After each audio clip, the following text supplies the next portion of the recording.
नमस्कार दोस्तों, Devshri current affairs में आप सभी का स्वागत है। यहाँ हम PCS, UPSC, banking, railway, SSC सभी गवर्नमेंट एग्जाम की करंट अफेयर्स की तैयारी कराते हैं। चलिए स्टार्ट करते हैं 13 मई 2026 के करंट अफेयर्स। हमारा पहला क्वेश्चन है, मई 2026 में तेल और गैस उत्पादन के लिए रॉयल्टी दरों में संशोधन किस मंत्रालय ने किया? Which ministry revise royalty rates for oil and gas production in May 2026? Option है ministry of finance, ministry of power, ministry of petroleum and natural gas, ministry of environment. इसका सही आंसर है ministry of petroleum and natural gas.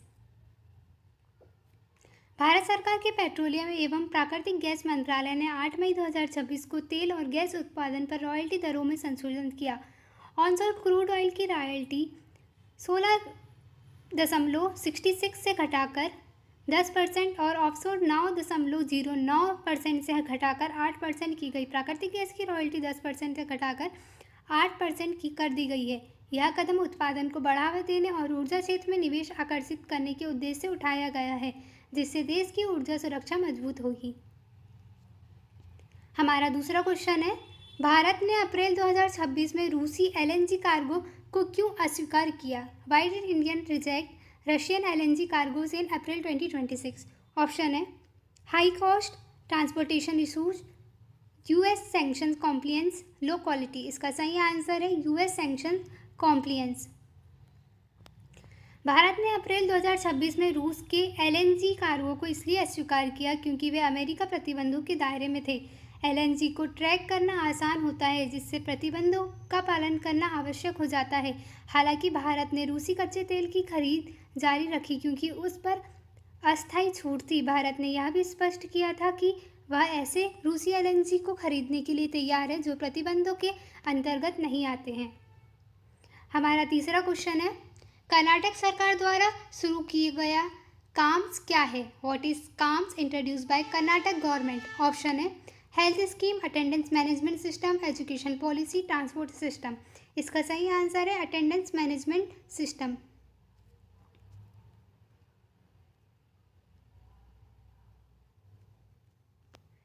Karnataka सरकार ने calms मतलब Karnataka advance attendance management system नामक एक उन्नत उपस्थित प्रणाली शुरू की है। यह प्रणाली एआई, फेस रिकॉग्निशन और जियो फेसिंग तकनीक का उपयोग करती है। इसमें कर्मचारियों को दिन में 2 बार उपस्थिति दर्ज करनी होती है। यह प्रणाली पुराने बायोमेट्रिक सिस्टम की जगह लेगी और 2026-27 शैक्षणिक सत्र से लागू होगी। इसका उद्देश्य सरकारी कर्मचारियों की उपस्थिति को पारदर्शिता और प्रभावी बनाना है।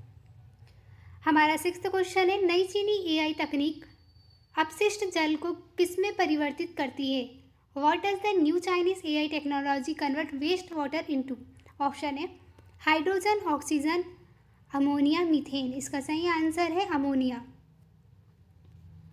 चीन ने एक नई एआई आधारित इलेक्ट्रोकेमिकल तकनीक विकसित की है जो अपशिष्ट जल में मौजूद नाइट्रेट को अमोनिया में बदल देती है। यह प्रक्रिया पारंपरिक हेबर बॉश प्रक्रिया की तुलना में अधिक ऊर्जा कुशल है और कमरे के तापमान पर काम करती है। इस तकनीक में ड्यूल एटम कैटेलिस्ट का उपयोग किया जाता है, जिससे प्रतिक्रिया की दक्षता बढ़ती है। यह नवाचार पर्यावरण संरक्षण और उर्वरक उत्पादन दोनों के लिए महत्वपूर्ण माना जा रहा है। हमारा 5th क्वेश्चन है, आईएएसवी त्रिवेणी अभियान किस गतिविधि से संबंधित है? IAS Triveni expedition is related to which activity? Option है space mission, mountain expedition, global sailing expedition, military operation. इसका सही आंसर है global sailing expedition. IAS Triveni एक 50 फीट लंबा नौकायान पोत है जो भारतीय सेना, नौसेना और वायुसेना की 10 महिला अधिकारियों द्वारा संचालित किया जा रहा है। यह समुद्र प्रदक्षिणा नामक वैश्विक अभियान का हिस्सा है जो 11 सितंबर 2025 को मुंबई से शुरू हुआ था। इस अभियान में 23,000 से अधिक समुद्री मील की यात्रा शामिल है। यह अभियान महिलाओं की शक्ति, साहस और भारतीय सशस्त्र बलों की क्षमता को दर्शाता है। हमारा 6th क्वेश्चन है, भारत का पहला ग्रीन मेथनॉल प्लांट गुजरात के किस स्थान पर स्थापित किया जा रहा है? India's first green methanol plant is being set up in which place of Gujarat? Option है सूरत, राजकोट, कच्छ, वडोदरा। इसका सही आंसर है Kutch.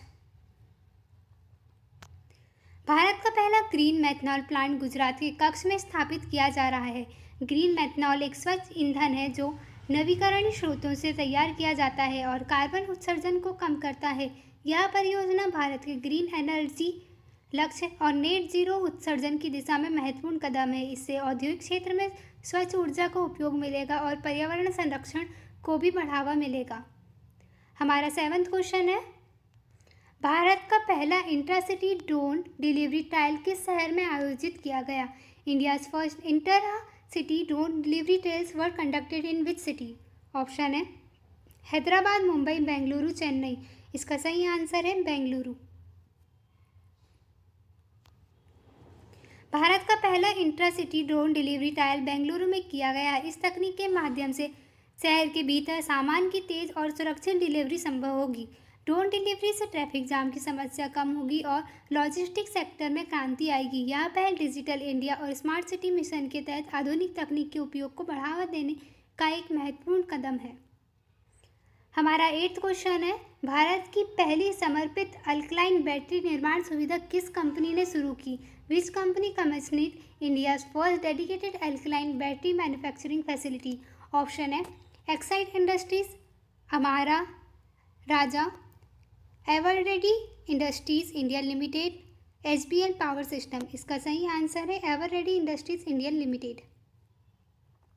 Eveready industries India limited ने भारत की पहली समर्पित अल्कलाइन बैटरी निर्माण सुविधा शुरू की है। यह सुविधा उच्च गुणवत्ता वाली बैटरियों के उत्पादन के लिए स्थापित की गई है। इससे भारत में बैटरी निर्माण क्षेत्र को बढ़ावा मिलेगा और आयात पर निर्भरता कम होगी। यह पहल मेक इन इंडिया अभियान के तहत आत्मनिर्भरता को मजबूत करने की दिशा में महत्वपूर्ण कदम है। हमारा 9वां क्वेश्चन है, भारत का पहला greenfield integrated refinery cum petrochemical complex Rajasthan में कहाँ स्थित है? India's first greenfield integrated refinery cum petrochemical complex is located where in Rajasthan? Option है जोधपुर, बाड़मेर, पचपदरा, बीकानेर। इसका सही आंसर है पचपदरा। राजस्थान के पचपदरा में भारत का पहला greenfield integrated refinery cum petrochemical complex स्थापित किया गया है। यह परियोजना ऊर्जा में पेट्रोकेमिकल उत्पादन को एकीकृत करती है। इससे क्षेत्र में रोजगार के अवसर बढ़ेंगे और औद्योगिक विकास को गति मिलेगी। यह भारत की ऊर्जा आत्मनिर्भरता और औद्योगिक विकास के लिए एक महत्वपूर्ण कदम है जो देश की आर्थिक प्रगति में योगदान देगा। हमारा 10वां क्वेश्चन है, विक्रम-1 भारत का पहला निजी ऑर्बिटल क्लास रॉकेट किस कंपनी से संबंधित है? Vikram one India's first privately developed orbital class rocket belong to which company? Option है Agnikul Cosmos, Skyroot aerospace, ISRO, Bellatrix aerospace. इसका सही आंसर है स्काईरूट एरोस्पेस। विक्रम-1 भारत का पहला निजी रूप से विकसित ऑर्बिटल क्लास रॉकेट है जिसे स्काईरूट एरोस्पेस द्वारा बनाया गया है। यह रॉकेट छोटे उपग्रहों को अंतरिक्ष में भेजने के लिए डिज़ाइन किया गया है। यह भारत के निजी अंतरिक्ष क्षेत्र में एक बड़ी उपलब्धि है और अंतरिक्ष क्षेत्र में निजी कंपनियों की भागीदारी को बढ़ावा देता है। इससे भारत की अंतरिक्ष तकनीक और वैश्विक प्रतिस्पर्धा में मजबूती आएगी।